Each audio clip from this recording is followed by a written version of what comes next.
ಹರೇ ಕೃಷ್ಣ. ಕೃಷ್ಣವಾಣಿಗೆ ಸ್ವಾಗತ. ಭಗವದ್ಗೀತಾ ಶುರು ಮಾಡೋಣ. ಶುರು ಮಾಡೋದಕ್ಕಿಂತ ಮುಂಚೆ ಒಂದ್ಸರಿ ಹರೇ ಕೃಷ್ಣ ಮಹಾಮಂತ್ರ ಹೇಳೋಣ. ಹರೇ ಕೃಷ್ಣ ಕೃಷ್ಣ ಕೃಷ್ಣ ಹರೇ ಹರೇ, ಹರೇ ರಾಮ ರಾಮ ರಾಮ ಹರೇ ಹರೇ. ಭಗವದ್ಗೀತಾ ಯಥಾರೂಪ ಬರೆದಿರೋರು ಶ್ರೀಮದ್ ಎ ಸಿ ಭಕ್ತಿವೇದಾಂತ ಸ್ವಾಮಿ ಪ್ರಭುಪಾದ, ಸಂಸ್ಥಾಪನಾಚಾರ್ಯರು, ಅಂತಾರಾಷ್ಟ್ರೀಯ ಕೃಷ್ಣ ಪ್ರಜ್ಞಾ ಸಂಘ. ಅಧ್ಯಾಯ 2, ಸಾಂಖ್ಯ ಯೋಗ. ಶ್ಲೋಕ 29. ಆಶ್ಚರ್ಯವತ್ ಪಶ್ಯತಿ ಕಶ್ಚಿದ್ ಏನಂ ಆಶ್ಚರ್ಯವದ್ ವದತಿ ತಥೈವ ಚ ಅನ್ಯಃ ಆಶ್ಚರ್ಯವಶ್ಚೈವ ನಮನ್ಯಃ ಶೃಣೋತಿ ಶ್ರುತ್ವಾ ಅಪ್ಯೇನಂ ವೇದ ನ ಚ ಏವ ಕಶ್ಚಿದ್. ಸೊ ಇಲ್ಲಿ ಆತ್ಮವನ್ನು ಆಶ್ಚರ್ಯಕ್ಕೆ ಹೋಲಿಸಿ ಶ್ರೀಕೃಷ್ಣ ಅರ್ಜುನನಿಗೆ ಹೇಳ್ತಾ ಇದ್ದಾರೆ. ಅನುವಾದ: ಕೆಲವರು ಆತ್ಮವನ್ನು ಆಶ್ಚರ್ಯದಿಂದ ಕಾಣುತ್ತಾರೆ, ಕೆಲವರು ಅವನನ್ನು ಆಶ್ಚರ್ಯಕರ ಎಂದು ವರ್ಣಿಸುತ್ತಾರೆ, ಮತ್ತೆ ಕೆಲವರು ಅವನ ಆಶ್ಚರ್ಯಕರ ಎನ್ನುವ ಮಾತನ್ನು ಕೇಳುತ್ತಾರೆ. ಇನ್ನೂ ಕೆಲವರಾದರೋ ಅವನ ವಿಷಯ ಕೇಳಿದರೂ ಒಂದಿಷ್ಟು ಅರ್ಥ ಮಾಡಿಕೊಳ್ಳಲಾರರು. ಸೊ ಇಲ್ಲಿ ಅವನು ಅಂತ ಹೇಳ್ತಿರೋದು ಆತ್ಮಕ್ಕೆ. ಸೊ ಕೆಲವೊಬ್ಬರು ಆತ್ಮದ ಬಗ್ಗೆ ನಾವೇನಾದರೂ ಹೇಳ್ತಾ ಇದ್ದರೆ ತುಂಬ ಆಶ್ಚರ್ಯವಾಗಿ ಕೇಳ್ತಾರೆ, ಅದೇ ಥರ ಕಾಣ್ತಾರೆ ಕೂಡ. ಏನೋ ಕೇಳಿದ ತಕ್ಷಣ ಈ ಥರ ಇರಬಹುದು ಅಂತ ಅವರು ಊಹೆ ಮಾಡ್ಕೊತಾರೆ, ಆಶ್ಚರ್ಯವಾಗಿ ಕಾಣ್ತಾರೆ. ಇನ್ನು ಕೆಲವರು ಅದನ್ನು ವರ್ಣಿಸ್ತಾರೆ, ವಿಧ ವಿಧವಾಗಿ ಆತ್ಮವನ್ನು ವರ್ಣಿಸ್ತಾರೆ. ಈ 3 ಜನನ ಬಿಟ್ಟು ಇನ್ನೂ ಒಂದು ಥರದ ಜನ ಇದ್ದಾರೆ. ಏನಪ್ಪ ಅಂದರೆ, ಅವರು ಆತ್ಮದ ಬಗ್ಗೆ ನಾವು ಎಷ್ಟೇ ಹೇಳಿದರೂ ಕೂಡ ಒಂದಿಷ್ಟು ಕೂಡ ಅರ್ಥ ಮಾಡಿಕೊಳ್ಳೋಕ್ಕೆ ಆಗದೇ ಇರೋಂತಹ ಮನುಷ್ಯರು ಕೂಡ ಇದ್ದಾರೆ. ಸೊ ಇಲ್ಲಿ ಅರ್ಜುನನಿಗೆ ಶ್ರೀಕೃಷ್ಣ ಎಕ್ಸ್ಪ್ಲೇನ್ ಮಾಡ್ತಿದ್ದಾರೆ ಆತ್ಮ ಆಶ್ಚರ್ಯ ಅಂತ ಹೇಳಿ. ಸೊ ಇದನ್ನು ನಾವು ಎಕ್ಸಾಂಪಲ್ ಆಗಿ ನೋಡೋದಾದರೆ, ಇವಾಗ ಡಾಕ್ಟರ್ಸ್ ಏನು ಮಾಡ್ತಾರೆ, ಅವರು ಒಬ್ಬ ಹ್ಯೂಮನ್ ಬೀಯಿಂಗ್ ಮೇಲೆ ಸ್ಟಡಿ ಮಾಡ್ತಾರೆ. ಅಂದರೆ ಪ್ರತಿಯೊಂದನ್ನು ತಿಳ್ಕೊತಾ ಹೋಗ್ತಾರೆ. ಕಣ್ಣು, ಮೆದುಳು, ಹೃದಯ ಅಥವಾ ರಕ್ತ ಸಂಚಾರ ಹೇಗಾಗುತ್ತೆ, ಇದ್ರ ಬಗ್ಗೆ ಎಲ್ಲ ಪೂರ್ತಿಯಾಗಿ ಅಧ್ಯಯನ ಮಾಡ್ತಾರೆ. ಮತ್ತು ನಾವು ಕೇಳಿದಾಗ ಅದಕ್ಕೆ ಉತ್ತರ ಕೂಡ ಕೊಡ್ತಾರೆ. ಆದರೆ ನಮಗೆ ಉಳಿಯುವಂತಹ ಪ್ರಶ್ನೆ ಏನಪ್ಪ ಅಂತಂದರೆ, ಈ ದೇಹ ಜೀವಂತವಾಗಿರಲಿಕ್ಕೆ ಕಾರಣ ಏನು? ಆತ್ಮ. ಅದನ್ನು ನಾವು ಕಣ್ಣಿಂದ ನೋಡಲಿಕ್ಕೆ ಸಾಧ್ಯನೇ ಇಲ್ಲ. ಸೊ ಹಾಗಾಗಿ ಆತ್ಮವನ್ನು ಇಲ್ಲಿ ಆಶ್ಚರ್ಯ ಅಂತ ಹೇಳಿದ್ದಾರೆ. ಅಂದರೆ ಒಬ್ಬ ಮನುಷ್ಯ ಸತ್ತ ಮೇಲೆ ದೇಹ ಇರುತ್ತೆ, ಕೈ ಇರುತ್ತೆ, ಕಾಲಿರುತ್ತೆ, ಆ ಮನುಷ್ಯನಿಗೆ ಎಲ್ಲ ಇರುತ್ತೆ. ಆದರೆ ಆ ಮನುಷ್ಯ ಜೀವಂತವಾಗಿರೋದಿಲ್ಲ. ಯಾಕೆ ಅಂತಂದರೆ ಆತ್ಮ ಆ ದೇಹವನ್ನು ಬಿಟ್ಟು ಬೇರೆ ದೇಹದ ಕಡೆಗೆ ಚಲಿಸ್ತಾ ಇರುತ್ತೆ. ಹಾಗಾಗಿ ಆತ್ಮವನ್ನು ಆಶ್ಚರ್ಯ ಅಂತ ಇಲ್ಲಿ ಹೇಳಿದ್ದಾರೆ. ಮುಂದೆ ಭಾವಾರ್ಥ ನೋಡೋಣ. ಗೀತೋಪನಿಷತ್ತಿಗೆ ಬಹುಮಟ್ಟಿಗೆ ಉಪನಿಷತ್ತಿನ ತತ್ವಗಳೇ ಆಧಾರ. ಆದುದರಿಂದ ಕಠೋಪನಿಷತ್ತಿನಲ್ಲಿ ಈ ಕೆಳಗಿನ ಶ್ಲೋಕ ಕಾಣುವುದರಲ್ಲಿ ಆಶ್ಚರ್ಯವಿಲ್ಲ. ಸೊ ಗೀತೆಯನ್ನು ಉಪದೇಶ ಮಾಡುವಾಗ, ಹೇಳುವಾಗ ಕೆಲವೊಂದು ಪ್ರೂಫ್ನ ಕೇಳ್ತಾರೆ. ಹಾಗಾಗಿ ಉಪನಿಷತ್ತಿಗೆ ಮೂಲವಾದಂತಹ ತತ್ವದ ಆಧಾರ ಏನಪ್ಪ ಅಂತಂದರೆ ಅದು ಉಪನಿಷತ್ತುಗಳು. ಶ್ವೇತೋಪನಿಷತ್ತಿರ್ಬೋದು, ಕಠೋಪನಿಷತ್ತುಗಳಿರ್ಬೋದು. ಅದ್ರ ಮೂಲಕನೂ ಕೂಡ ನಾವು ಇನ್ನೂ ಡೀಟೇಲ್ ಆಗಿ ತಿಳ್ಕೊತಾ ಹೋಗ್ತೀವಿ. ಇಲ್ಲಿ ಕಠೋಪನಿಷತ್ತಿನ ಒಂದು ಶ್ಲೋಕದ ವಿವರಣೆಯನ್ನು ಕೊಟ್ಟಿದ್ದಾರೆ. ಬೃಹತ್ ಪ್ರಾಣಿಯ ದೇಹದಲ್ಲೂ ಬೃಹತ್ ಆಲದ ಮರದ ದೇಹದಲ್ಲೂ ಜೀವಾಣುವು ಇದೆ. ಕೇವಲ ಒಂದು ಅಂಗುಲದ ಸ್ಥಳದಲ್ಲಿ ಆಕ್ರಮಿಸಿರುವ ಕೋಟ್ಯಾಂತರ ಕ್ರಿಮಿಗಳಲ್ಲೂ ಜೀವಾಣುವು ಇದೆ. ಸೊ ಒಂದು ಚಿಕ್ಕ, ನಮಗೆ ಕಣ್ಣಿಗೆ ಕಾಣೋದಕ್ಕೆ ತುಂಬ ಕಷ್ಟ ಆಗುವಂತಹ ಜೀವಿಯಲ್ಲೂ ಕೂಡ ಆತ್ಮ ಇದೆ. ಅದೇ ಥರ ತುಂಬ ದೊಡ್ಡದು ಅಂದರೆ ಆಲದ ಮರದ ಎಕ್ಸಾಂಪಲ್ ಕೊಟ್ಟಿದ್ದಾರೆ. ಬೃಹತ್ ಆಲದ ಮರದ ದೇಹದಲ್ಲೂ ಕೂಡ ಜೀವಿ ಇದೆ. ಒಂದು ಅಂಗುಲದ ಪ್ರದೇಶದಲ್ಲಿ ಏನು ಪ್ರಾಣಿಗಳಿರುತ್ತೆ ಅಂದರೆ ಈ ಚಿಕ್ಕದು ಇರುವೆ ಇರ್ಬೋದು, ಅಥವಾ ಅದಕ್ಕೂ ಚಿಕ್ಕದಾಗಿರುವಂತಹ ಕ್ರಿಮಿಗಳೇನಿರ್ತವೆ ಅವು ಕೋಟ್ಯಾಂತರ ಇರ್ತದೆ. ಒಂದು ಅಂಗುಲದ ಜಾಗದಲ್ಲಿ ಕೋಟ್ಯಾಂತರ ಕ್ರಿಮಿಗಳಿರುತ್ತೆ. ಆ ಎಲ್ಲ ಕ್ರಿಮಿಗಳಲ್ಲೂ ಕೂಡ ಜೀವಾಣು ಇದೆ ಅಂತ ಇಲ್ಲಿ ಹೇಳಿದ್ದಾರೆ. ಇದು ಬೆರಗಿನ ಸಂಗತಿ ಕೂಡ, ಅಂದರೆ ಇದೊಂದು ಆಶ್ಚರ್ಯವಾಗುವಂತಹ ಸಂಗತಿ ಕೂಡ ಆಗಿದೆ. ಪ್ರಥಮ ಜೀವಿಯಾದ ಬ್ರಹ್ಮನಿಗೆ ಪಾಠಗಳನ್ನು ಬೋಧಿಸಿದ ಜ್ಞಾನದ ಪರಮಾಧಿಕಾರಿಯೇ ವ್ಯಕ್ತಿಗತ ಆತ್ಮನ ವಿಸ್ಮಯಗಳನ್ನು ವಿವರಿಸಿದ್ದಾನೆ. ಸೊ ಇಲ್ಲಿ ಪರಮಾಧಿಕಾರಿ ಅಂತಂದರೆ ಶ್ರೀಕೃಷ್ಣನೇ ಬ್ರಹ್ಮನಿಗೆ, ಅಂದರೆ ಪ್ರಥಮ ಜೀವಿ, ಈ ಪ್ರಪಂಚಕ್ಕೆ ಪ್ರಥಮ ಜೀವಿ ಬ್ರಹ್ಮ, ಅವನಿಗೆ ಪಾಠ ಮಾಡಿರೋದು ಕೃಷ್ಣನೇ ಆಗಿದ್ದು, ಅದೇ ಕೃಷ್ಣ ಇಲ್ಲಿ ನಮಗೆ ಆತ್ಮದ ಬಗ್ಗೆ ವಿವರಣೆಯನ್ನು ಹೇಳ್ತಾ ಹೋಗಿದ್ದಾರೆ. ಆದರೂ ಅಲ್ಪವಿದ್ಯೆಯುಳ್ಳವರು ಹಾಗೂ ಇಲ್ಲದವರು ಅದರ ವಿಸ್ಮಯವನ್ನು ಅರಿಯಲಾರರು. ಯಾರು ತುಂಬ ಕಡಿಮೆ ಬುದ್ಧಿ ಇರುತ್ತೋ ಅಥವಾ ಆತ್ಮದ ಬಗ್ಗೆ ಅರ್ಥ ಮಾಡ್ಕೊಳ್ಳಿಕ್ಕೆ ಇಷ್ಟಪಡೋದಿಲ್ವೋ ಮತ್ತು ತಪಸ್ಸೇ ಇಲ್ಲದವರು, ಅಂದರೆ ತನ್ನ ಬಗ್ಗೆ ಅರ್ಥ ಮಾಡ್ಕೋಬೇಕು ಅನ್ನೋ ಒಂದು ಕನಿಕರ ಇಲ್ಲದೆ ಇರೋಂತಹ ವ್ಯಕ್ತಿಗೆ ಏನೇ ಹೇಳಿದರೂ ಕೂಡ ಅವರಿಗೆ ಅರ್ಥ ಆಗೋದಿಲ್ಲ. ಈ ಯುಗದ ಬಹುಮಂದಿಗೆ ವಸ್ತುಗಳ ಸ್ಥೂಲ ಐಹಿಕ ಪರಿಕಲ್ಪನೆಯಷ್ಟೇ ಇರುತ್ತದೆ. ಇದರಿಂದಾಗಿ ಸಣ್ಣ ಕಣವು ಇಷ್ಟು ಕಿರಿದು ಆಗಲು ಹೇಗೆ ಸಾಧ್ಯ ಎಂದು ಅವರಿಗೆ ಅರ್ಥವಾಗುವುದಿಲ್ಲ. ಸೊ ಈ ಪ್ರಪಂಚದಲ್ಲಿರುವಂತಹ ಮನುಷ್ಯರಾದ ನಾವು ಈ ಐಹಿಕ ಸುಖಕ್ಕಾಗಿ, ಅಂದರೆ ಈ ಪ್ರಾಪಂಚಿಕ ಸುಖಕ್ಕಾಗಿ ನಾವು ಕಾಣುವಂತಹ ವಸ್ತುವನ್ನು ನಾವು ನಂಬ್ತೀವಿ, ಜಾಸ್ತಿಯಾಗಿ ನಂಬ್ತೀವಿ ಹೊರತು ಒಂದು ವಸ್ತು ಇಷ್ಟು ದೊಡ್ಡದಾಗೂ ಇರ್ಬೋದು ಅಥವಾ ಆ ವಸ್ತುವಲ್ಲಿ ಇಷ್ಟು ಚಿಕ್ಕದಾದಂತಹ ವಸ್ತುವಲ್ಲೂ ಕೂಡ ಆತ್ಮ ಇದೆ ಅಂತ ಒಪ್ಕೊಳ್ಳಿಕ್ಕೆ ನಮ್ಮ ಕೈಲಿ ಆಗೋದಿಲ್ಲ. ಯಾಕೆ ಅಂತಂದರೆ ನಾವು ಅದನ್ನು ಗ್ರಹಿಸೋದಿಲ್ಲ ಕೂಡ. ಆದ್ದರಿಂದ ನಿಜವಾದ ಆತ್ಮನು ಸ್ವರೂಪದಿಂದ ಅಥವಾ ವರ್ಣನೆಯಿಂದ ಅದ್ಭುತ ಎಂದು ಜನರು ಭಾವಿಸುತ್ತಾರೆ. ಬರೀ ನಾವು ಕೇಳುವಂತಹ ಸ್ವರೂಪದಿಂದನೇ ನಾವು ಒಂದು ಅದ್ಭುತ ಅಂಥೇಳಿ ಕೆಲವೊಬ್ಬರು ಗ್ರಹಿಸ್ತಾರೆ. ಅಸ್ತಿತ್ವಕ್ಕಾಗಿ ನಡೆಸುವ ಹೋರಾಟದಲ್ಲಿ ಸ್ವ ಅರಿವು ಇಲ್ಲದಿದ್ದರೆ ಎಲ್ಲ ಕ್ರಿಯೆಗಳು ಕಡೆಗೆ ವಿಫಲವಾಗುತ್ತವೆ ಎನ್ನುವುದು ನಿಜ. ಅಂದರೆ ನಾವು ಯಾಕೆ ಬದುಕಿದ್ದೀವಿ ಅನ್ನೋದನ್ನು ನಾವು ಅರ್ಥ ಮಾಡ್ಕೊಳ್ಳದೇ ಇದ್ದರೆ, ನಾವಿಲ್ಲಿ ಯಾಕೆ ಬಂದಿದ್ದೀವಿ ಅನ್ನೋದನ್ನು ನಾವು ಸೆಲ್ಫ್ ರಿಯಲೈಸೇಷನ್ ಅನ್ನೋದು ಮಾಡ್ಕೊಳ್ಳದೇ ಇದ್ದರೆ, ಆತ್ಮದ ಬಗ್ಗೆ ನಾವು ತಿಳ್ಕೊಳ್ಳದೇ ಇದ್ದರೆ, ನಾವು ಮಾಡುವಂತಹ ಪ್ರತಿ ಕ್ರಿಯೆಗಳು, ಅಂದರೆ ಈ ಪ್ರಪಂಚದಲ್ಲಿ ನಾವು ಇವಾಗೇನು ಮನುಷ್ಯ ಜನ್ಮ ತಾಳಿ ಇದ್ದೀವಲ್ಲ, ಈಗ ಮಾಡುವಂತಹ ಎಲ್ಲ ಕ್ರಿಯೆಗಳು ಕೂಡ ವ್ಯರ್ಥ ಆಗುತ್ತೆ ಅಂತ ಕೂಡ ಇಲ್ಲಿ ಹೇಳಿದ್ದಾರೆ. ಜನ ಭೌತಿಕ ಶಕ್ತಿಯಿಂದಾಗಿ ಮಾಯೆಗೆ ಸಿಲುಕಿ ಇಂದ್ರಿಯ ತೃಪ್ತಿಯ ವಿಷಯಗಳಲ್ಲಿ ಮಗ್ನರಾಗಿ ಸ್ವ ಅರಿವಿನ ಪ್ರಶ್ನೆಯನ್ನು ಅರ್ಥ ಮಾಡಿಕೊಳ್ಳಲು ಅವರಿಗೆ ಸಮಯವೇ ಇರುವುದಿಲ್ಲ. ಆತ್ಮವನ್ನು ಕುರಿತು ಯೋಚಿಸಬೇಕು, ಆ ಮೂಲಕ ಐಹಿಕ ದುಃಖಗಳನ್ನು ಪರಿಹರಿಸಿಕೊಳ್ಳಬೇಕು ಎಂಬುದರ ಪರಿವೆಯೇ ಪ್ರಾಯಃ ಅವರಿಗಿರಲ್ಲ. ಸೊ ಇಲ್ಲಿ ಮತ್ತೆ ಮುಂದೆ ಎಕ್ಸ್ಪ್ಲೇನ್ ಮಾಡಿದರೆ, ಅಂದರೆ ನಮಗೆ ಇರುವಂತಹ ಫಿಸಿಕಲ್ ಅಟ್ರಾಕ್ಷನಿಂದ ಈ ಮಾಯೆ ಅನ್ನೋ ಪ್ರಪಂಚದಲ್ಲಿ ನಾವು ಆವೃತರಾಗಿರ್ತೀವಿ, ಅಂದರೆ ಸರೌಂಡ್ ಆಗಿರ್ತೀವಿ. ಅಂದರೆ ಸುಖ ದುಃಖ ಅಥವಾ ನೋವಿರ್ಬೋದು, ಅಥವಾ ನಮಗೆ ಇನ್ನೊಬ್ಬರ ಮೇಲಿರುವಂತಹ ವ್ಯಾಮೋಹ ಇರ್ಬೋದು, ಕೋಪ ಇರ್ಬೋದು, ಕ್ರೋಧ ಇರ್ಬೋದು, ಇಂತಹ ಫಿಸಿಕಲ್ ಅಟ್ರಾಕ್ಷನ್ಸಿಂದ ನಾವು ಈ ಪ್ರಪಂಚದಲ್ಲಿ ಸಿಗುವಂತಹ ಸುಖವೇ ನಿಜವಾದ ಸುಖ. ಇಂದ್ರಿಯ ಸುಖಗಳು ಅಂದರೆ ನಮಗೆ ಕೊಡುವಂತಹ ತೃಪ್ತಿ ಏನಿರುತ್ತೆ, ಆ ತೃಪ್ತಿನೇ ನಿಜವಾಗಿರೋದು ಅಂತ ನಾವು ತಿಳ್ಕೊಂಡು ಅದರೊಳಗೆ ಮುಳುಗೋಗ್ಬಿಟ್ಟಿರ್ತೀವಿ. ಅದರಿಂದಾಗಿ ನಾವು ನಮ್ಮ ಸ್ವ ಅರಿವು, ನಮ್ಮ ಆತ್ಮದ ಬಗ್ಗೆ ನಾವು ತಿಳ್ಕೊಳ್ಳಿಕ್ಕೆ ಟೈಮೇ ಇರೋದಿಲ್ಲ. ಸೊ ಆ ಟೈಮ್ ಇಲ್ಲದೆ ಇರೋದ್ರಿಂದ ನಾವು ಇದೇ ಜಾಲದಲ್ಲಿ ಸಿಗಾಕೊಂಡಿರ್ತೀವಿ. ಅಂದರೆ ಸುಖ ದುಃಖ ಅಥವಾ ಹುಟ್ಟು ಸಾವು ಈ ಚಕ್ರದೊಳಗೆ ಇರ್ತೀವಿ. ಇದರಿಂದ ನಾವು ಹೊರಗಡೆ ಹೋಗೋದೇ ಇಲ್ಲ. ಈ ದುಃಖಗಳನ್ನು ಬಿಟ್ಟು ನಾವು ಹೊರಗಡೆ ಹೋಗಿ ನಾವು ಯಾವಾಗ ಆತ್ಮದ ಬಗ್ಗೆ ಆಗಲಿ ಅಥವಾ ನಮ್ಮ ಇರುವಿಕೆಯ ಬಗ್ಗೆ ನಾವು ಪ್ರಶ್ನಿಸ್ತೀವೋ ಆಗ ಮಾತ್ರ ನಾವು ಆಧ್ಯಾತ್ಮಿಕವಾಗಿ ಮುಂದೆ ಹೋಗಲಿಕ್ಕೆ ಸಾಧ್ಯ. ಮತ್ತು ಇಂತಹ ಪ್ರಾಪಂಚಿಕ ಸುಖವನ್ನು ಬಿಟ್ಟು ನಿಜವಾದ ಸುಖ ಏನು ಅಂತ ಅರ್ಥ ಮಾಡ್ಕೊಳ್ಳಿಕ್ಕೆ ಸಾಧ್ಯ. ಆತ್ಮನ ವಿಷಯವಾಗಿ ಆಲಿಸುವ ಪ್ರವೃತ್ತಿ ಇರುವ ಕೆಲವರು ಸತ್ಸಂಗದಲ್ಲಿ ಉಪನ್ಯಾಸಗಳಿಗೆ ಹೋಗುತ್ತಿರಬಹುದು. ಆದರೆ ಕೆಲವೊಮ್ಮೆ ಅವರು ಪ್ರಮಾಣದ ವ್ಯತ್ಯಾಸವಿಲ್ಲದೆ ಪರಮಾತ್ಮ ಮತ್ತು ಜೀವಾತ್ಮಗಳು ಒಂದೇ ಎಂಬ ದೃಷ್ಟಿಯನ್ನು ಅಜ್ಞಾನದಿಂದ ಸ್ವೀಕರಿಸಿ ಮಾರ್ಗ ತಪ್ಪುತ್ತಾರೆ.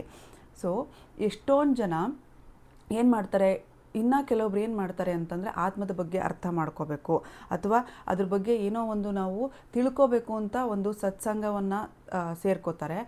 ಕೆಲವೊಮ್ಮೆ ಏನಾಗುತ್ತೆ, ನಾವಿಲ್ಲಿ ಹಿಂದೆನೂ ಕೂಡ ಹೇಳಿದ್ದೀವಿ, ಕೃಷ್ಣನ ಬಗ್ಗೆ ನಾವು ತಿಳ್ಕೋಬೇಕು ಅಂದರೆ ಅಸೋಸಿಯೇಷನ್ ತುಂಬ ಇಂಪಾರ್ಟೆಂಟು. ಒಂದು ಅವನ ಬಗ್ಗೆ ಕೇಳೋದಾಗಿರ್ಬೋದು, ಅಥವಾ ಹರೇ ಕೃಷ್ಣ ಮಹಾಮಂತ್ರನ ಚಾಂಟ್ ಮಾಡೋದಾಗಿರ್ಬೋದು, ಅಥವಾ ಇನ್ನು ಯಾರು ಕೃಷ್ಣನ ಬಗ್ಗೆ ತಿಳ್ಕೊಂಡಿರ್ತಾರೋ ಅವರ ಜೊತೆಗೆ ಸಹವಾಸ ಮಾಡೋದಿರಬಹುದು. ಇನ್ನೊಂದು ಮಥುರಾವಾಸಿ ಅಂತಂದರೆ ನಮ್ಮ ಮನೆಯಲ್ಲೇ ನಾವು ಇರುವಂತಹ ದೇವಸ್ಥಾನದಲ್ಲಿ ಕೃಷ್ಣನ ವಿಗ್ರಹವನ್ನು ಸ್ಥಾಪಿಸಿ ಅವನಿಗೆ ಪೂಜೆ ಮಾಡೋದಿರ್ಬೋದು. ಇಂತಹ 4-5 ನಾವು ಕ್ವಾಲಿಟೀಸ್ನ ಕೊಟ್ಟಿದ್ದೀವಿ. ಒಬ್ಬ ವ್ಯಕ್ತಿ ಕೃಷ್ಣ ಪ್ರಜ್ಞೆಯಲ್ಲಿ ಮುಳುಗಬೇಕು ಅಂದರೆ ಏನೆಲ್ಲ ಮಾಡಬೇಕು ಅಂಥೇಳಿ. ಅದೇ ಥರ ಯಾವೊಬ್ಬ ವ್ಯಕ್ತಿ ಸತ್ಸಂಗ ಸರಿ ಇಲ್ಲದೆ ಇದ್ದಾಗ, ಅಂದರೆ ನಾವು ಮಾಡುವಂತಹ ಸಹವಾಸ ಸರಿ ಇಲ್ಲದೆ ಇದ್ದಾಗ ನಾವೇನು ಮಾಡ್ತೀವಿ, ಪರಮಾತ್ಮ ಮತ್ತು ಜೀವಾತ್ಮ ಇಬ್ಬರು ಒಂದೇ ಅಂತ ಅಂದ್ಕೊತೀವಿ. ಹಾಗಾಗಿ ಅಸೋಸಿಯೇಷನ್ ಅನ್ನೋದು ತುಂಬ ಇಂಪಾರ್ಟೆಂಟು. ಸುಮ್ಮನೆ ನಾವು ಯಾರ ಜೊತೆಗೋ ಹೋಗಿ ಕೃಷ್ಣನ ಬಗ್ಗೆ ತಿಳ್ಕೊತೀವಿ ಅಥವಾ ಯಾವುದೇ ಒಂದ್ರ ಬಗ್ಗೆ ತಿಳ್ಕೊತೀವಿ ಅಂತ ಹೇಳಿ ತಪ್ಪಾಗಿ ತಿಳ್ಕೊಬಾರ್ದು. ಹಾಗಾಗಿ ಒಬ್ಬ ವ್ಯಕ್ತಿ ಇನ್ನೊಬ್ಬ ವ್ಯಕ್ತಿಯ ಜೊತೆಗೆ ಸಹವಾಸ, ಕೃಷ್ಣನ ಬಗ್ಗೆ ತಿಳಿದಿರೋರ ಹತ್ರ ಸಹವಾಸ ಮಾಡೋದಾದ್ರೂ ನೋಡಿ ಮಾಡಬೇಕು. ಅವರು ನಿಜವಾಗ್ಲೂ ಕೃಷ್ಣನ ಭಕ್ತರೇನಾ ಅಥವಾ ಅವರು ತಮ್ಮ ಸ್ವಾರ್ಥಕ್ಕಾಗಿ ಏನಾದರೂ ಉಪಯೋಗಿಸ್ಕೋತಾರ ಅಂಥೇಳಿ ನೋಡಿಬಿಟ್ಟು ನಾವು ಸತ್ಸಂಗವನ್ನು ಮಾಡಬೇಕು. ಯಾವೊಬ್ಬ ವ್ಯಕ್ತಿ ಸರಿಯಾದ ಸತ್ಸಂಗವನ್ನು ಮಾಡೋದಿಲ್ವೋ ಅವನು ತಪ್ಪಾಗಿ ತಿಳ್ಕೊಳ್ಳೋದು ಏನಪ್ಪ ಅಂತಂದರೆ ಪರಮಾತ್ಮ ಮತ್ತು ಜೀವಾತ್ಮ ಅಂದರೆ ದೇವರು ಮತ್ತು ನಾವು ಒಂದೇ ಅನ್ನೋ ಒಂದು ಅಜ್ಞಾನವನ್ನು ತಗೊಂಡು ತಪ್ಪು ದಾರಿಗೆ ಹೋಗ್ತಾರೆ. ಆ ತಪ್ಪನ್ನು ಮಾಡಬಾರ್ದು. ಪರಮಾತ್ಮ ಜೀವಾತ್ಮ ಇವುಗಳಲ್ಲಿ ಒಂದೊಂದರ ಸ್ಥಾನ, ಒಂದೊಂದರ ಕರ್ತವ್ಯಗಳು, ಪರಸ್ಪರ ಸಂಬಂಧ ಮತ್ತಿತರ ಎಲ್ಲ ಮುಖ್ಯ ಮತ್ತು ಗೌಣ ವಿವರಗಳನ್ನು ಸಂಪೂರ್ಣವಾಗಿ ತಿಳಿದಿರುವ ಮನುಷ್ಯನನ್ನು ಕಾಣುವುದು ಬಹು ಕಷ್ಟ. ಸೊ ಅದಕ್ಕೂ ಮುಂದಕ್ಕೆ ಎಕ್ಸ್ಪ್ಲೇನ್ ಮಾಡ್ತಾ ಹೋಗಿದ್ದಾರೆ. ಒಬ್ಬ ವ್ಯಕ್ತಿ ಜೀವಾತ್ಮದ ಬಗ್ಗೆ ಆಗಲಿ ಪರಮಾತ್ಮದ ಬಗ್ಗೆ ಆಗಲಿ ಅಥವಾ ಜೀವಾತ್ಮಕ್ಕೆ ಇರುವಂತಹ ಸ್ಥಾನ ಏನು, ಅದರ ಕರ್ತವ್ಯ ಏನು, ಪರಮಾತ್ಮನಿರುವಂತಹ ಸ್ಥಾನ ಏನು, ಅವರ ಕರ್ತವ್ಯ ಏನು, ಜೀವಾತ್ಮನಿಗೂ ಮತ್ತು ಪರಮಾತ್ಮನಿಗೂ ಇರುವಂತಹ ಸಂಬಂಧ ಏನು, ಹಾಗೂ ಇತರ ಅಂದರೆ ಅವರ ಗುಣಗಳೇನು ಅಂತ ತಿಳ್ಕೊಂಡಿರೋಂತಹ ವ್ಯಕ್ತಿ ತುಂಬ ಕಡಿಮೆ ಇರ್ತಾರೆ. ನಿಮಗೆ ತುಂಬ ಕಡಿಮೆಯಾಗಿ ಸಿಗ್ತಾರೆ. ಆತ್ಮದ ತಿಳಿವಿನಿಂದ ಸಂಪೂರ್ಣ ಫಲವನ್ನು ಪಡೆದುಕೊಂಡು ವಿವಿಧ ದೃಷ್ಟಿಕೋನಗಳಿಂದ ಆತ್ಮನ ಸ್ಥಾನವನ್ನು ವರ್ಣಿಸಬಲ್ಲ ಮನುಷ್ಯನನ್ನು ಕಾಣುವುದು ಮತ್ತೂ ಕಷ್ಟ. ಈ ಥರ ವ್ಯಕ್ತಿ ಕಾಣೋದೇ ಕಷ್ಟ. ಅದರಲ್ಲೂ ಕೂಡ ಆತ್ಮದ ತಿಳುವಳಿಕೆಯನ್ನು ಇಟ್ಕೊಂಡಿರೋನು ಅಂದರೆ ಜೀವಾತ್ಮ, ಪರಮಾತ್ಮ ಮತ್ತು ಅವರ ಸಂಬಂಧದ ಜೊತೆಗೆ ಆತ್ಮದ ತಿಳುವಳಿಕೆಯನ್ನು ಕೂಡ ಇಟ್ಕೊಂಡಿರೋಂತಹ ವ್ಯಕ್ತಿ. ಅದ್ರ ಬಗ್ಗೆ ತಿಳ್ಕೊಂಡ್ರೆ ನಮಗೆ ಏನು ಉಪಯೋಗ ಆಗುತ್ತೆ ಅಂತ ತಿಳ್ಕೊಂಡಿರೋ ವ್ಯಕ್ತಿಗಳು ಅವರಿಗಿಂತನೂ ಕಡಿಮೆ ಇರ್ತಾರೆ. ಹಾಗಾಗಿ ಆದರೆ ಹೇಗಾದರೂ ಆತ್ಮದ ವಿಷಯವನ್ನು ಅರ್ಥ ಮಾಡಿಕೊಳ್ಳಲು ಸಾಧ್ಯವಾದರೆ ಮನುಷ್ಯನ ಬದುಕು ಸಾರ್ಥಕ. ಹಾಗಾಗಿ ಯಾವ ಒಬ್ಬ ವ್ಯಕ್ತಿ ನಾವು ಏನನ್ನೇ ತಿಳ್ಕೊಳ್ತೀವಿ ಅಂತ ಅಂದರೂ ಕೂಡ ಕರೆಕ್ಟಾಗಿ ತಿಳ್ಕೊಬೇಕು. ಹಾಗಾಗಿ ನಾವು ಕರೆಕ್ಟಾಗಿರೋ ವ್ಯಕ್ತಿಯ ಜೊತೆಗೆ ನಾವು ಕನೆಕ್ಟ್ ಆಗಬೇಕು. ಸುಮ್ಮನೆ ಯಾರೋ ದೇವರು ಅಲ್ಲಿದ್ದಾನೆ ಇಲ್ಲಿದ್ದಾನೆ ಅಥವಾ ನಾನು ದೇವ್ರು ತೋರಿಸ್ತೀನಿ ಮತ್ತು ಇನ್ನೂ ತುಂಬ ಬ್ಲಫರ್ಸ್ ಮಾಡ್ತಾರೆ. ಹಾಗಾಗಿ ನಾವು ಸರಿಯಾದವ್ರನ್ನ ಆರಿಸ್ಕೊಂಡು ಅವರಲ್ಲಿ ನಾವು ಶಿಷ್ಯರಾಗಬೇಕು ಅಥವಾ ಅವರಲ್ಲಿ ಆ ಜ್ಞಾನವನ್ನು ತಿಳ್ಕೊಬೇಕೇ ಹೊರತು ಅರ್ಜೆಂಟಾಗಿ ಯಾವುದೋ ಗೊತ್ತಿಲ್ಲದೆ ಇರೋಂತಹ ವ್ಯಕ್ತಿ ಆಗಿರ್ಬೋದು ಅಥವಾ ಗೊತ್ತಿಲ್ಲದೆ ಇರೋಂತಹ ವಿಷಯಗಳನ್ನಾಗಲಿ ತಪ್ಪಾಗಿ ತಿಳ್ಕೊಬಾರ್ದು. ಹಾಗಾಗಿ ಸಂಘ ಅನ್ನೋದು ತುಂಬ ಇಂಪಾರ್ಟೆಂಟ್ ಆಗುತ್ತೆ. ಅದನ್ನು ಕರೆಕ್ಟಾಗಿ ಮಾಡಬೇಕು. ಆತ್ಮದ ವಿಷಯವನ್ನು ಅರ್ಥ ಮಾಡಿಕೊಳ್ಳಲು ಅತ್ಯಂತ ಸುಲಭವಾದ ಮಾರ್ಗವೆಂದರೆ ಇತರ ಸಿದ್ಧಾಂತಗಳಿಂದ ದಾರಿ ತಪ್ಪದೆ ಪರಮಾಧಿಕಾರಿಯಾದ ಶ್ರೀಕೃಷ್ಣನು ಭಗವದ್ಗೀತೆಯಲ್ಲಿ ಹೇಳಿದ ಮಾತುಗಳನ್ನು ಸ್ವೀಕರಿಸುವುದು. ಇನ್ನೂ ಒಂದು ಹೆಜ್ಜೆ ಮುಂದಕ್ಕೆ ಹೋಗಿ ಶ್ರೀಲ ಪ್ರಭುಪಾದ ಅವರು ಹೇಳ್ತಾ ಇದ್ದಾರೆ, ನಿಮಗೆ ಯಾರು ಗೊತ್ತಾಗ್ತಿಲ್ಲ ಅಥವಾ ಯಾರು ಒಳ್ಳೆಯವರು ಯಾರು ಕೆಟ್ಟವರು ಅಂತ ನಿಮಗೆ ಗೊತ್ತಾಗ್ತಿಲ್ಲ, ಸೊ ನಾನು ಯಾರನ್ನು ಸಂಘ ಮಾಡಿದರೆ ನಾನು ಸರಿ ಹೋಗ್ತೀನಿ ಅನ್ನೋದು ನನಗೆ ಗೊತ್ತಾಗ್ತಿಲ್ಲ ಅಂತ ಯೋಚನೆ ಮಾಡೋರಿದ್ದರೆ ಅವರಿಗೆ ಮುಂದಕ್ಕೆ ಹೇಳಿದ್ದಾರೆ. ಸೊ ಏನೇನೋ ತಿಳ್ಕೊಂಡು ತಪ್ಪು ದಾರಿಗೆ ಹೋಗೋದ್ರ ಬದಲು ಪರಮಾಧಿಕಾರಿಯಾದ ಶ್ರೀಕೃಷ್ಣನೇ ಸ್ವತಃ ಭಗವದ್ಗೀತೆಯನ್ನು ಉಪದೇಶ ಮಾಡಿದ್ದಾರೆ. ಹಾಗಾಗಿ ಈ ಉಪದೇಶದಲ್ಲಿ ಏನು ಮಾಡಿದಾರೋ ಅದನ್ನು ನಾವು ಹಾಗೇ ಸ್ವೀಕರಿಸಬೇಕು. ಅದನ್ನು ಕ್ವೆಶ್ಚನ್ ಮಾಡಬಾರ್ದು. ಯಾಕಂದರೆ ಇದನ್ನು ಹೇಳಿರೋದು ಭಗವಂತ, ಸಾಕ್ಷಾತ್ ಭಗವಂತನೇ ಹೇಳಿರುವಾಗ ಅದನ್ನು ನೀವು ಪ್ರಶ್ನೆ ಮಾಡಲಿಕ್ಕೆ ಆಗೋದಿಲ್ಲ. ನೀವು ಕೇಳ್ಬೋದು, ಇದನ್ನು ಭಗವದ್ಗೀತೆನ ಭಗವಂತನೇ ಹೇಳಿರ್ಬೋದು, ಆದರೆ ಬರೆದಿರೋ ಶ್ರೀಲ ಪ್ರಭುಪಾದ ಅವರಲ್ವಾ ಅಂಥೇಳಿ. ಸೊ ಹಾಗಾಗಿ ಇದನ್ನು ನಾನು ಹೇಳ್ತಾ ಇದ್ದೀನಿ. ಶ್ರೀಲ ಪ್ರಭುಪಾದ ಅವರು ಶ್ರೀಕೃಷ್ಣನ ಸೇವಕ. ಅಂದರೆ ತನ್ನ ಎಲ್ಲ ಸುಖ ದುಃಖ ಸಂಸಾರ ಎಲ್ಲವನ್ನ ಬಿಟ್ಟು ಕೃಷ್ಣನಿಗೆ ಮುಡುಪಾಗಿಟ್ಟು ಅವನನ್ನೇ ಪ್ರಾರ್ಥಿಸುತ್ತಾ ಅಥವಾ ಅವನಲ್ಲೇ ಒಬ್ಬನಾಗಿ ಅವರು ಬರೆದಿರೋಂತಹ ಪುಸ್ತಕ. ಹಾಗಾಗಿ ಇದರಲ್ಲಿ ತಪ್ಪಿರೋದಕ್ಕೆ ಸಾಧ್ಯ ಇಲ್ಲ. ಹಾಗೆ ನಾವು ಅದನ್ನು ತಪ್ಪನ್ನ ಹುಡುಕ್ಲೂಬಾರ್ದು. ಇವಾಗ ಎಷ್ಟೊಂದು ಜನ ಹೇಳ್ತಾರೆ ದೇವ್ರನ್ನ ಮುಟ್ಟಬೇಕು ಅಂತಂದರೆ ಫಸ್ಟು ಪುರೋಹಿತರನ್ನ ಮುಟ್ಟಬೇಕು ಅಂಥೇಳಿ. ಅದು ನಿಜ. ಯಾಕೆ ಅಂತಂದರೆ ಅವರು ಅಷ್ಟು ಕೃಷ್ಣನಲ್ಲಿ ಮಗ್ನರಾಗಿರ್ತಾರೆ ಅಥವಾ ಭಗವಂತನಲ್ಲಿ ಮಗ್ನರಾಗಿರ್ತಾರೆ. ಹಾಗಾಗಿ ಸೇವಕ ಹೇಳೋದು ಕೂಡ ಅಂದರೆ ದಾಸರು ಹೇಳೋದು ಕೂಡ ಸತ್ಯವಾಗೇ ಇರುತ್ತೆ. ಸೊ ಅದನ್ನು ನಾವು ಫಾಲೋ ಮಾಡೋದ್ರಲ್ಲಿ ತಪ್ಪೇನೂ ಇಲ್ಲ. ಸೊ ಹೇಗೆ ಅವ್ರು ಹೇಳಿದಾರೋ ಹಾಗೆ ನಾವು ಸ್ವೀಕರಿಸ್ತಾ ಹೋಗಬೇಕು. ನಾವು ಎಷ್ಟು ನಂಬ್ತೀವೋ ಆಗ ನಮಗೆ ಭಗವದ್ಗೀತೆ ಪೂರ್ತಿಯಾಗಿ ಅರ್ಥ ಆಗುತ್ತೆ. ಶ್ರೀಕೃಷ್ಣನನ್ನು ದೇವೋತ್ತಮ ಪರಮಪುರುಷನೆಂದಾಗಿ ಸ್ವೀಕರಿಸಿದ್ದಕ್ಕೂ ಈ ಜನ್ಮದಲ್ಲಾಗಲಿ ಹಿಂದಿನ ಜನ್ಮದಲ್ಲಾಗಲಿ ವಿಶೇಷವಾಗಿ ತಪಸ್ಸು ಅಥವಾ ಯಜ್ಞವನ್ನು ಮಾಡಿರಬೇಕು. ಆದರೆ ಪರಿಶುದ್ಧ ಭಕ್ತನ ಅವ್ಯಾಜ ಕೃಪೆಯಿಂದ ಮಾತ್ರ ಕೃಷ್ಣನನ್ನು ಅರಿಯಬಹುದು. ಇದಕ್ಕೆ ಬೇರೆ ದಾರಿಯೇ ಇಲ್ಲ.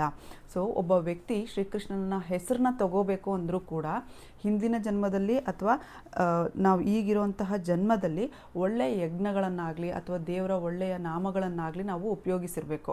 ಸುಮ್ಮನೆ ಹಾಗೆ ನಾವು ಕೃಷ್ಣನ ನೆನಪಿಸ್ತೀವಿ ಅಥವಾ ಕೃಷ್ಣನ ಬಗ್ಗೆ ತಿಳ್ಕೊತೀವಿ ಅಂದರೆ ಅದು ಅಸಾಧ್ಯವಾದ ಕೆಲಸ. ಅದೇ ಥರ ಯಾವುದೇ ಒಬ್ಬ ವ್ಯಕ್ತಿ ಈ ಎರಡನ್ನೂ ಮಾಡದೇ ಇದ್ದರೂ ಕೂಡ ಅವನ ಮನಸ್ಸು ಪರಿಶುದ್ಧವಾಗಿದ್ದು ತಾನು ಕೃಷ್ಣನನ್ನು ನಂಬಿ ಕೃಷ್ಣನಲ್ಲಿ ಅವನು ಶರಣ ಆದರೆ ಕೂಡ ಕೃಷ್ಣ ಅವನಿಗೆ ಉಪದೇಶವನ್ನು ಮಾಡ್ತಾರೆ. ಅವರ ಕೃಪೆಯಿಂದ, ಅದು ಶ್ರೀಕೃಷ್ಣನ ಕೃಪೆಯಿಂದನೇ ಅವರು ಅವನ ಬಗ್ಗೆ ತಿಳ್ಕೊಳ್ಳಿಕ್ಕೆ ಸಾಧ್ಯ ಅಂಥೇಳಿ ಇಲ್ಲಿ ಹೇಳಿದ್ದಾರೆ. ಇದನ್ನು ಬಿಟ್ಟರೆ ಅಂದರೆ ಕೃಷ್ಣನಲ್ಲಿ ನಾವು ಶರಣಾಗದೆ ಅಥವಾ ಕೃಷ್ಣನನ್ನು ನಂಬದೆ ನಾವೇನನ್ನೇ ಅರ್ಥ ಮಾಡ್ಕೊಳ್ಳೋಕೆ ಹೋದ್ರೂ ಅದು ಯಾವ ಕಾರಣಕ್ಕೂ ಅರ್ಥ ಆಗಲ್ಲ. ನಮಗದು ಪ್ರತಿ ಸರಿನೂ ಒಂದು ಕ್ವೆಶನನ್ನು ಮೂಡಿಸ್ತಾ ಹೋಗುತ್ತೆ. ಯಾವಾಗ ನಾವು ಅವನಲ್ಲಿ ಶರಣಾಗಿ ಅವನು ಹೇಳೋದನ್ನು ಕೇಳ್ತೀವೋ ಆಗ ಮಾತ್ರ ನಮಗೆ ಪೂರ್ತಿಯಾಗಿ ಆತ್ಮ ಅಂದ್ರೇನು, ನಾವಿಲ್ಲಿ ಯಾಕಿದ್ದೀವಿ ಅನ್ನೋದು ಅರ್ಥ ಆಗ್ತಾ ಹೋಗುತ್ತೆ. ಸೊ ಶ್ಲೋಕ 30. ದೇಹಿ ನಿತ್ಯಂ ಅವಧ್ಯಃ ಅಯಂ ದೇಹೇ ಸರ್ವಸ್ಯ ಭಾರತ ತಸ್ಮಾತ್ ಸರ್ವಾಣಿ ಭೂತಾನಿ ನ ತ್ವಂ ಶೋಚಿತ್ತಂ ಅರ್ಹಸಿ. ಅನುವಾದ: ಭರತ ವಂಶಜನಾದ ಅರ್ಜುನನೇ, ಈ ದೇಹದಲ್ಲಿ ವಾಸಿಸುವವನನ್ನು ಎಂದೂ ಕೊಲ್ಲಲು ಸಾಧ್ಯವಿಲ್ಲ. ಆದುದರಿಂದ ನೀನು ಯಾವ ಜೀವಿಗಾಗಿಯೂ ದುಃಖಿಸುವ ಕಾರಣವಿಲ್ಲ. ಸೊ ಹಿಂದಿನ ಶ್ಲೋಕದಲ್ಲಿ ಹೇಳಿದರು ಆತ್ಮ ಎಷ್ಟು ಆಶ್ಚರ್ಯ, ನಾವು ಆತ್ಮವನ್ನು ಯಾವ ರೀತಿ ನೋಡಬೇಕು ಅಂಥೇಳಿ ಹೇಳಿದರು. ಎಷ್ಟು ಆಶ್ಚರ್ಯ ಆತ್ಮ ಅನ್ನೋದು ಕೂಡ ನಾವು ಹಿಂದಿನ ಹಲವಾರು ಶ್ಲೋಕಗಳಲ್ಲಿ ನೋಡ್ತಾ ಬಂದಿದ್ದೀವಿ. ಅದೇ ಥರ ಇಲ್ಲಿ ಮುಂದೆ ಭರತ ವಂಶಜನಾದ ಅರ್ಜುನನೇ ಅಂತ ಕರೆದುಬಿಟ್ಟು ಅರ್ಜುನನಿಗೆ ಶ್ರೀಕೃಷ್ಣ ಹೇಳ್ತಾ ಇದ್ದಾರೆ, ನಮ್ಮ ದೇಹದಲ್ಲಿ ವಾಸವಾಗಿರುವಂತಹ ಆತ್ಮವನ್ನು ಕೊಲ್ಲಲಿಕ್ಕೆ ಸಾಧ್ಯನೇ ಇಲ್ಲ. ಹಾಗಿದ್ದ ಮೇಲೆ ನೀನು ಆ ಒಬ್ಬ ಮನುಷ್ಯನನ್ನು ಸಾಯಿಸೋದ್ರಿಂದ ಮನುಷ್ಯ ಸತ್ತು ಹೋಗ್ತಾನೆ ಅಂತ ನೀನು ಹೇಗೆ ಅನ್ಕೊತೀಯ? ನಾವು ದೇಹ ಅಲ್ಲ, ನಾವು ಆತ್ಮ ಅಂತ ನಾವು ಅರ್ಥ ಮಾಡಿಕೊಂಡಾಗ ಮಾತ್ರ ಈ ದುಃಖ ಅನ್ನೋದು ಕಡಿಮೆ ಆಗುತ್ತೆ. ಹಾಗಾಗಿ ನೀನು ನಿನ್ನ ಗುರುಗಳನ್ನಾಗಲಿ ಅಥವಾ ಪಿತಾಮಹರನ್ನಾಗಲಿ ಕೊಲ್ಲಲಿಕ್ಕೆ ಹಿಂದೇಟಾಕಬೇಡ. ಆತ್ಮ ಸಾಯೋದೇ ಇಲ್ಲ, ಆತ್ಮವನ್ನು ಯಾರೂ ಕೊಲ್ಲಲಿಕ್ಕೆ ಸಾಧ್ಯ ಇಲ್ಲ. ನೀನು ನಿನ್ನ ಗುರುಗಳನ್ನು ಸಾಯಿಸದೆ ಅಂದ ತಕ್ಷಣ ಆ ಗುರುಗಳು ಪೂರ್ತಿಯಾಗಿ ಸತ್ತು ಹೋಗಲ್ಲ. ಆ ಗುರುಗಳಲ್ಲಿರುವಂಥ ಆತ್ಮ ಬೇರೆ ಒಬ್ಬರ ದೇಹಕ್ಕೆ ಹೋಗುತ್ತೆ ಹೊರತು ಅದು ನಿಜವಾಗ್ಲೂ ಸಾಯೋದಿಲ್ಲ ಅಂಥೇಳಿ ಇಲ್ಲಿ ಹೇಳ್ತಾ ಇದ್ದಾರೆ. ಭಾವಾರ್ಥ: ಅವಿಕಾರಿಯಾದ ಆತ್ಮವನ್ನು ಕುರಿತು ಬೋಧನೆಯ ಅಧ್ಯಯನವನ್ನು ಭಗವಂತನು ಈಗ ಮುಕ್ತಾಯಗೊಳಿಸುತ್ತಾನೆ. ನಿತ್ಯವಾದ ಆತ್ಮವನ್ನು ಹಲವು ವಿಧಗಳಲ್ಲಿ ವರ್ಣಿಸಿ ಶ್ರೀಕೃಷ್ಣನು ಆತ್ಮಕ್ಕೆ ಸಾವಿಲ್ಲ ಮತ್ತು ದೇಹವು ತಾತ್ಕಾಲಿಕ ಎನ್ನುವುದನ್ನು ತೋರಿಸಿಕೊಡುತ್ತಾನೆ. ಸೊ ಇಲ್ಲಿ ಶ್ರೀಕೃಷ್ಣ ಹೇಳ್ತಾ ಹೋಗಿದ್ದಾರೆ ಹೇಗೆ ಆತ್ಮವನ್ನು ನಾವು ಕೊಲ್ಲಲಿಕ್ಕೆ ಸಾಧ್ಯ ಇಲ್ಲ, ಅಗ್ನಿಯಿಂದ ನಾವು ಸುಡಲಿಕ್ಕೆ ಸಾಧ್ಯ ಇಲ್ಲ, ನೀರಲ್ಲಿ ತೊಯಿಸ್ಲಿಕ್ಕೆ ಸಾಧ್ಯ ಇಲ್ಲ, ಮುಳುಗಿಸ್ಲಿಕ್ಕೆ ಸಾಧ್ಯ ಇಲ್ಲ, ಗಾಳಿಯಲ್ಲಿ ಒಣಗಿಸ್ಲಿಕ್ಕೆ ಸಾಧ್ಯ ಇಲ್ಲ. ಅದೇ ಥರ ಆತ್ಮಕ್ಕೆ ಸಾವಿಲ್ಲ. ಅದೇ ಥರ ಜನ್ಮ ಯಾವಾಗ ಆಗಿದೆ ಅಂತ ಗೊತ್ತಿಲ್ಲ. ಭೂತ ಭವಿಷ್ಯತ್ ವರ್ತಮಾನಗಳ ಕಾಲಗಳ ಬಗ್ಗೆ ಆತ್ಮಕ್ಕೆ ಏನೂ ಗೊತ್ತಿರೋದಿಲ್ಲ ಅಂತ ಇಷ್ಟು ನಿತ್ಯವಾದ ಆತ್ಮವನ್ನು, ಪುರಾತನವಾದ ಆತ್ಮವನ್ನು ಹೇಳ್ತಾ ಬಂದಿರುವಂತಹ ಶ್ರೀಕೃಷ್ಣ ಇಲ್ಲಿಗೆ ನಿಲ್ಲಿಸ್ತಾ ಇದ್ದಾರೆ. ಯಾಕೆಂದರೆ ಮುಂದೆ ಇನ್ನು ಬೇರೆ ಥರದ ಎಕ್ಸ್ಪ್ಲನೇಷನ್ ಕೊಡ್ತಾ ಹೋಗ್ತಿದ್ದಾರೆ. ಹೇಳ್ತಾರೆ ಇಲ್ಲಿ ಆತ್ಮಕ್ಕೆ ಯಾವತ್ತೂ ಸಾವಿಲ್ಲ, ದೇಹಕ್ಕೆ ಮಾತ್ರ ಸಾವಿರುತ್ತೆ. ನೀನು ದೇಹ ಸತ್ತು ಹೋಯಿತು ಅಂತ ಹೇಳಿಬಿಟ್ಟು ಆತ್ಮ ಕೂಡ ಇಲ್ಲಿಗೆ ಮುಗಿದು ಹೋಗುತ್ತೆ ಅಂತ ಅನ್ಕೋಬೇಡ. ಅದಕ್ಕೆ ಇನ್ನೂ ಒಳ್ಳೆಯದಾದಂತಹ ದೇಹ ಸಿಗಬಹುದು ಅಂಥೇಳಿ ಇಲ್ಲಿ ಶ್ರೀಕೃಷ್ಣ ಹೇಳ್ತಾ ಇದ್ದಾರೆ. ಆದುದರಿಂದ ಕ್ಷತ್ರಿಯನಾದ ಅರ್ಜುನನು ತನ್ನ ತಾತ ಮತ್ತು ಗುರುಗಳು ಭೀಷ್ಮ ಮತ್ತು ದ್ರೋಣರ ಸಾಯುತ್ತಾರೆ ಎಂದು ಭಯದಿಂದ ಕರ್ತವ್ಯಚ್ಯುತನಾಗಬಾರದು. ಸೊ ಹಾಗಾಗಿ ಇಲ್ಲಿ ಅರ್ಜುನನಿಗೆ ಹೇಳ್ತಾ ಇರೋದು, ನಿನ್ನ ಗುರುಗಳನ್ನಾಗಲಿ ಅಥವಾ ಪಿತಾಮಹರನ್ನಾಗಲಿ ನೀನು ಸಾಯಿಸೋದ್ರಿಂದ ಇಲ್ಲಿಗೆ ಎಲ್ಲ ನಿಂತು ಹೋಗುತ್ತೆ ಅಂತ ಅಂದ್ಕೊಂಡು ನಿನ್ನ ಕರ್ತವ್ಯವನ್ನು ನೀನು ಬಿಡಬೇಡ. ನಿನ್ನ ಕರ್ತವ್ಯ ಏನು? ನೀನು ಯುದ್ಧ ಮಾಡಲೇಬೇಕು, ಅದನ್ನು ಮಾಡು ಅಂಥೇಳಿ ಶ್ರೀಕೃಷ್ಣ ಅರ್ಜುನನಿಗೆ ಹೇಳ್ತಾ ಇದ್ದಾರೆ. ಶ್ರೀಕೃಷ್ಣನ ಅಧಿಕಾರವಾಣಿಯಿಂದ ನಾವು ಕಲಿಯಬೇಕಾದದ್ದು ಆತ್ಮವೇ ಇಲ್ಲ ಎನ್ನುವುದಲ್ಲ.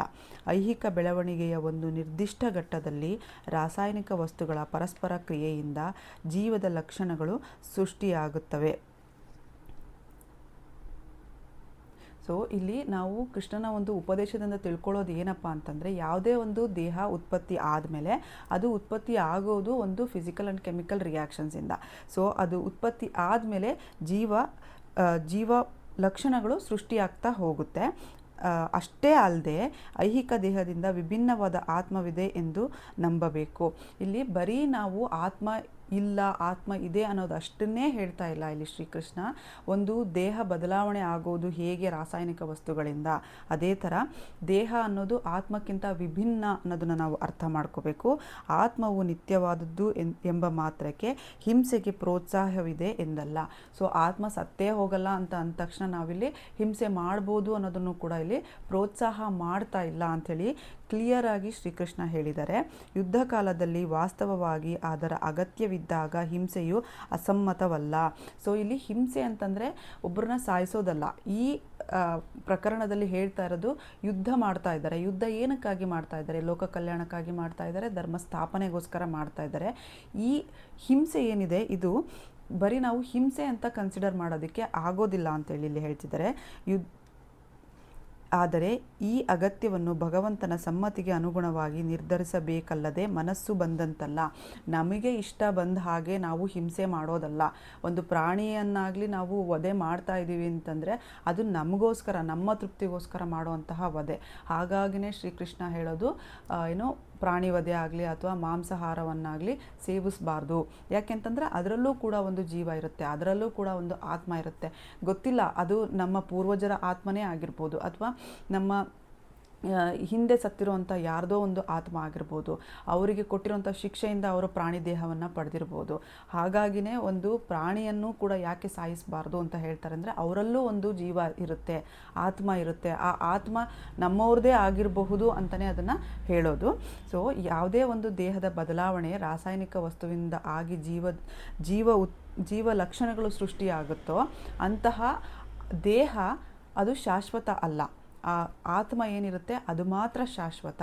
ಸೊ ನಾವಿಲ್ಲಿ ಹಿಂಸೆ ಅಂತ ಹೇಳ್ತಾ ಇರೋದು ಶ್ರೀಕೃಷ್ಣನ ಒಂದು ಅಪ್ಪಣೆ ಮೇರೆಗೆ ಮಾಡುವಂತಹ ಹಿಂಸೆ ಆಗಿರುತ್ತೆ ಹೊರತು ಅದು ಧರ್ಮ ಸಂಸ್ಥಾಪನೆಗೋಸ್ಕರ ಮಾಡುವಂತಹ ಹಿಂಸೆನೇ ಆಗಿರುತ್ತೆ ಹೊರತು ನಮಗೆ ಇಷ್ಟ ಬಂದ ಹಾಗೆ ಆ ಹಿಂಸೆಯನ್ನು ಮಾಡಬಾರ್ದು ಅಂಥೇಳಿ ಇಲ್ಲಿ ಹೇಳ್ತಾ ಇದ್ದಾರೆ.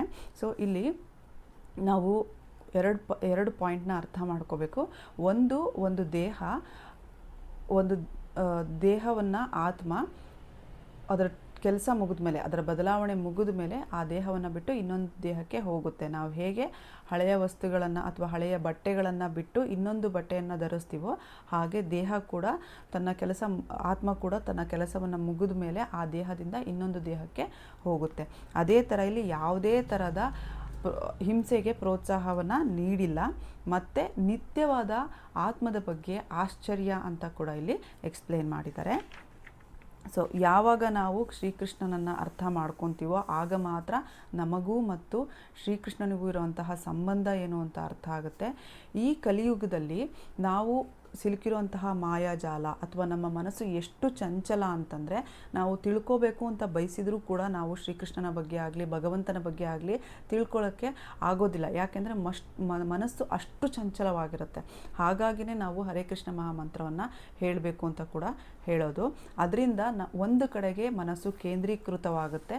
ಆಗ ಮಾತ್ರ ನಾವು ಭಗವಂತನನ್ನಾಗಲಿ ಅಥವಾ ಯಾವುದೇ ಒಂದು ಸ್ಪಿರಿಚುವಲ್ ವಿಷಯಗಳನ್ನಾಗಲಿ ಅರ್ಥ ಮಾಡ್ಕೊಳ್ಳಿಕ್ಕೆ ಸಾಧ್ಯ. ಇಲ್ಲಿಗೆ ನಿಲ್ಲಿಸೋಣ. ಇನ್ನೊಂದು ಸರಿ ಹರೇ ಕೃಷ್ಣ ಮಹಾಮಂತ್ರ ಹೇಳೋಣ. ಹರೇ ಕೃಷ್ಣ ಕೃಷ್ಣ ಕೃಷ್ಣ ಹರೇ ಹರೇ, ಹರೇ ರಾಮ ರಾಮ ರಾಮ ಹರೇ ಹರೇ. ಹರೇ ಕೃಷ್ಣ.